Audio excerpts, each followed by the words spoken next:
92 ayat. Di antara hami yang ketiga, iaitu hami yang ketiga ni, perkara pokok dalam dia ialah penjelasan mengenai kesamaran yang berlaku tentang akidah syirik. Memang dalam Al-Quran, dalam mana kitab-kitab wahyu, tak ada pun dalil tentang syirik ni. Betapa benar dia, tak ada. Semua orang mengaji Quran ataupun mengaji kitab-kitab wahyu, baik daripada hadis yang sahih ataupun wahyu Quran, dengan penuh yakin Allah Ta'ala memperkenalkan hamba dia, dia saja berkuasa. Maka dia mana tauhid. Allah nak kenal, dia saja, dia berkuasa. Dan inilah tuntutan akalnya. Jadi tak mungkin Allah Ta'ala kata saya berkuasa tapi lain-lain pun ada kuasa juga. Jadi ikut kamu lah, nak suruh aku pun boleh, nak suruh lain pun boleh. Itu memang tak mungkin. Jadi syirik lagu tu memang tak ada. Jadi kita Allah ni nak perkenalkan kepada hamba Allah, dia saja kuasa. Kalau mana-mana hamba yang boleh menerima dan boleh menghayati akidah seperti ini, dia kira selamat, dia kira kena Tuhan. Tapi kalau Allah boleh kuasa dan lain-lain pun ada kuasa juga, Allah Ta'ala kata tak kena aku, pakai rasa usul juga. Jadi kesalahan-kesalahan tentang perkara-perkara lain itu Allah boleh maafkan. Jadi biasalah ulama akan buat lebih contoh mudah-mudah lah. Satu orang suami, contoh dia pada adat biasa, kalau isteri dia tak pandang masak, okey lagi. Kalau isteri dia tak pandang ngemah tu, tak pandang susu, ataupun tak pandang kemakan rumah, dia okey lagi. Tidak comel mana pun dia okey lagi. Tapi kalaulah isteri dia ada untuk lelaki lain, ni dia tak okey. Dia tidak ada maaf, dia akan lepaskan. Menduakan suami ini, suami mana pun tak boleh terima kecuali dayus. Tak pandang awak kesalahan-kesalahan, dia boleh maaf. Tapi nara ada juga orang lain boleh tidur sekali atas hati kita, ni memang tak mungkin. Memang tak kenal kau mana suami. Lainlah manusia yang hilang fitrah tu lain. Orang berfitrah bangsawan, dia tidak boleh menerima.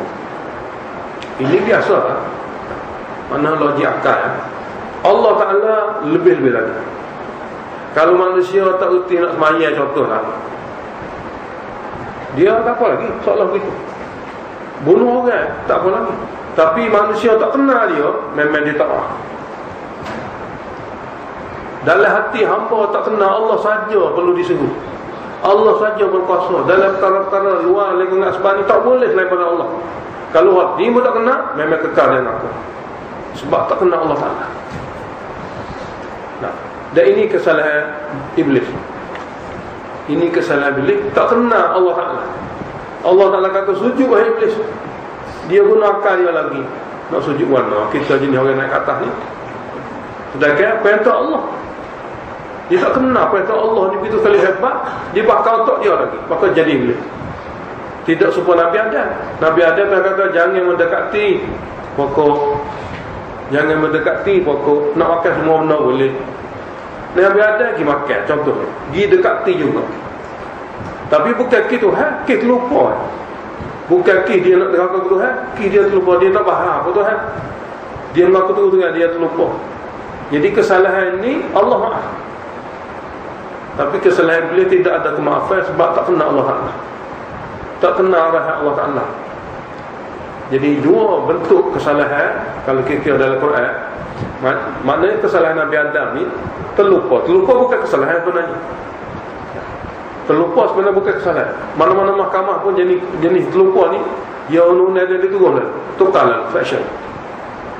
Cuma sebagai takdir manusia ni kena mari ke dunia, jadi Nabi Adam doa alaihi syurga mata apa tu dunia dengan ada bentuk kelupaan. Tapi cara Allah Ta'ala rakyat pada hamba dia, kesalahan kalau bentuk terlupa pula-pula bukan tetap akidah, ada kemaafan.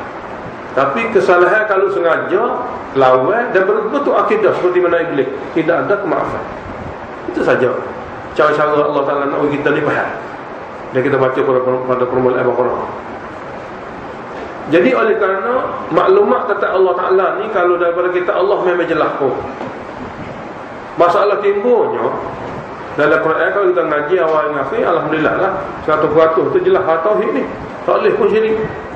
Tiba-tiba ada orang Allah kitab, orang tunjuk dalil kata syirik boleh juga, boleh pergi jumpa Tok Mama juga, boleh baik ngaji juga, boleh jadi khadim ngaji kita ni, ada tunjuk dalil juga. Sedangkan perkara ni memang syirik pun, membawa kepada akidah ibunah, membawa pada syirik akbar.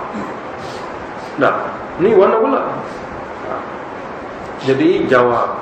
Jadi surah syura ni nak jawab jenis tu, jenis ada dalil juga ni. Kita habis ngaji Quran 30 juzuk ni, jika ada dalil-dalil katakan boleh syirik juga ni, warna ni ustaz. Jadi surah syura ni nak jawab tu. Kalau bab tauhid, bab akidah, kalau ada bukti dan dalil dikemukakan oleh mana-mana pihak, maka kita kena tengok surah syura lagi. Tengok pengajian dalam surah syura. Bab surah syura akan beritahu cara-cara dia lah. Dan perkara ni diberitahu oleh Allah Ta'ala dalam ayat 14.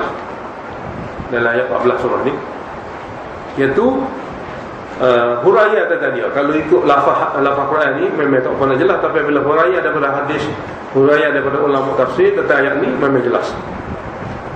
Maknanya orang yang tidak meyakini kitab wahyu setelah dia tidak mengaji dengan sempurna, maka apabila dihala kepada dia kitab-kitab lain, maka berlaku keraguan tentang tauhid.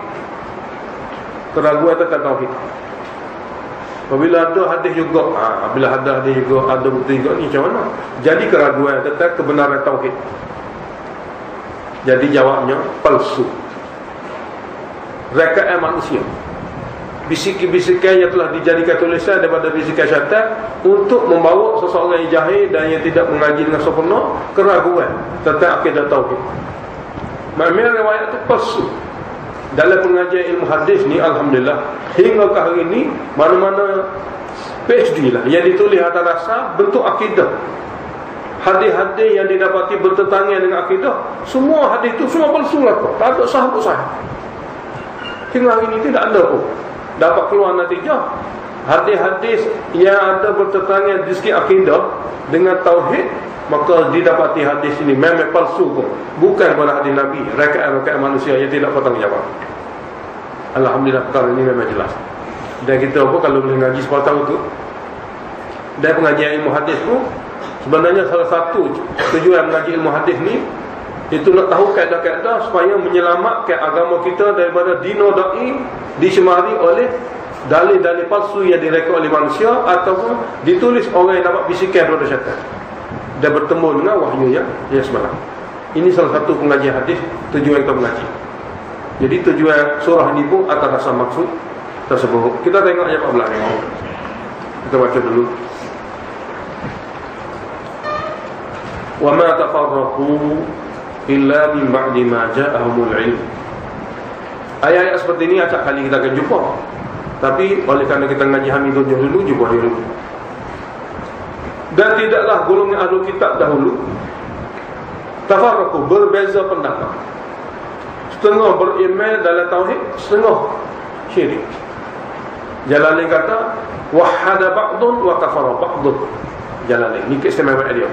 Kalau berakidah masya-Allah. Wa ma tafarraqu, dan tidaklah berselisih pendapat golongan ahlu yang ada kitab, bi an wahada ba'dun wa kafara ba'dun. Berselisih ni dari segi akidah, setengahnya mentauhidkan Tuhan, setengahnya syirik Tuhan. Illa min ba'di ma ja'ahumul ilm, melainkan setelah sampai kepada mereka ilmu tauhid. Bukan mereka berselisih sebelum ngaji, mereka telah berselisih selepas ngaji. Selepas datang kita Taurat baru berselisih, selepas datang kita Injil baru berlaku perselisihan. Perselisihan berlaku setelah jelasnya daripada wahyu tu tauhid ini betul, atau tauhid inilah yang dituntut. Apa berselisih juga tu? Allah beritahu alasan, baghyan bainahum. Kerana ingin kedudukan tu, ingin dunia dan kedudukan dunia. Itu saja. Baghyan dengan mana hasadan, dengan mana hirsan. Ini tiga-tiga perkara. Kerana sifat doa nak tamak dunia berdoa, tamak kedudukan berdoa, sehingga benar-benar jelas dalam wahyu ni pun jadi kesamaran. Ini modasa perselisihan. Jadi mana-mana orang atas dunia ni, kalau dia faham pakai pun, kita lagi dia lawan sangat kepada tauhid ni, kita cari makan dia itu konsep pencarian dia. Sebab dia cari makan dengan cara syirik lama, kita nak cari Allah dia tak. Segala cara-cara syirik sebenarnya pencarian dia. Dia makan kat ni, dia dapat habuan daripada orang ni, kis syirik ni.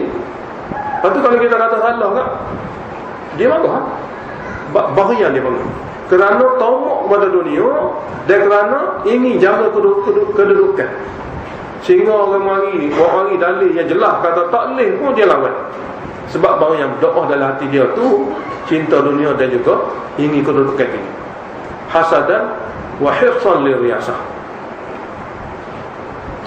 Cuma Allah Ta'ala beritahu, walaula kalimatun sabaqat min rabbika ila ajalin musamma. Kalaulah tidak kerana takdir, kalimah ni takdir yang telah berlalu daripada Tuhan kau, bahwasanya azab ini untuk akan ditimpa pada satu tempoh yang telah ditetapkan. Kalau tidak kerana takdir itu, la qudiya bainahum, nescaya sekarang ini Allah akan buat keputusan di antara mereka yang mentauhid dan beriman ini, keputusan azab. Tapi tak ada Allah. Kalimatun sabaqah, takdir telah siap, ada tarikh dia. Takdir telah siap, ada tarikh dia. Maka dia syirik hari ini tak kena lagi. Dia kena juga, tapi tarikh dia. Dan wa innal ladzina urisul kitaba min ba'di, dan bahawa orang-orang lain yang diberi kemampuan mempersakai ilmu wahyu selepas pada golongan yang pecah belah dulu, lafi syakim, terus menerus ragu-ragu tentang akidah tauhid, muribin, berkeadaan tidak pernah yang ada keyakinan tentang akidah tauhid ini. Orang yang diberi kitab pun setelah berlalunya perselisihan nama-nama dahulu, mereka masih lagi ragu-ragu tentang akidah tauhid. Tidak pernah ada keyakinan pun tentang akidah tauhid. Atas maksudnya sama, iaitu mereka dapati jumpa dalil-dalil palsu yang direka. Dalil-dalil palsu yang direka, dan dia tengok dalil-dalil itu jadi ragu-ragu tentang kebenaran tauhid. Sebab ahli kitab ni, dia tidak cakna pada kitab dia. Kalau sekiranya dia mengaji sungguh seperti mana kita mengaji Quran, ada penjelasan yang jelas. Tapi dia reka kitab dia. Dalam Quran sebut dia reka kitab dia. Dia ubah suai kitab dia. Jadi hak original ada. Jadi apabila dia mengaji kitab dia bahawa hak tidak original ada, maka semua kitab-kitab dia menjurus kepada rekaan. Maka dia pun ragu-ragu tentang akidah tauhid. Sebab kitab dia sendiri pun dia tak betul jalan itu. Jadi Allah Ta'ala beritahu, sesungguhnya orang yang telah dipusakai mewarisi kitab Taurat pun, selepas pada berselisihnya mereka dengan ahli hak, berada dalam keraguan tentang tauhid dan tidak ada keyakinan tentang dia sampai bila-bila. Jadi sini Allah Ta'ala beritahu, apabila seseorang yang tidak mendalami dengan sempurna kitab wahyu, maka apabila dia dengar dalil-dalil lain yang jenis palsu, akan datangkan keraguan. Jadi kita ni jangan jadi pasal tu. Waktu kalau ngaji Quran, dia tak boleh ngaji fikih. Dia jadi sanksi, dia jadi tak jelas. Sebab kita nak berani tak boleh. Sebab boleh jadi ada lagi, kita tak ada ngaji juga ni. Jadi itu masalah timbul. Jadi apabila habis semua sekali, tak ada dah. Dalam Quran ni beritahu syirik boleh, habis. Kalau dia kata ada, tunjuk. Dia tunjuk Quran, tak ada kita ngaji Quran. Hadis lah tinggal lagi. Apa hadis kita tak ngaji, dia tanya ustaz apa hadis tu. Tolong cek dalam kopi atau tengok jenis mana hadis ni, kita patut di mana darat sikit ni. Dia tengok. Alhamdulillah ulama dan ustaz-ustaz yang ada pengalaman dalam ilmu hadis ni, dia kawin. Jadi kita pun jadi kemah. Oleh kerana itu, inilah yang biasa akan berlaku dalam masyarakat. Apabila kita banyak sesuatu, maka dia akan perlu dalil. Jadi kita jangan takut Allah ajar jangan takut. Bukan kena ambil dalil tu, tengok dulu. Suluh tengok dulu. Sebab insya-Allah apabila kita ngaji daripada awal Quran hingga akhir, tidak ada satu dalil pun dalam Quran yang membenarkan syirik. Semua dalil Quran tak menolak syirik. Jadi semoga Allah Ta'ala bagi pada kita kesudahan dan kefahaman yang sempurna dan dapat menghayati Al-Quran hingga ke akhir hayat. Alhamdulillahirabbil alamin. Allahumma shalli wa sallim ala Muhammad wa ala Muhammad. Allahumma waffiqna lima tuhibbu wa tarda waj'al akhiratana khairan min رسولا رضينا بالله ربا وبالإسلام دينا وبمحمد نبيا ورسولا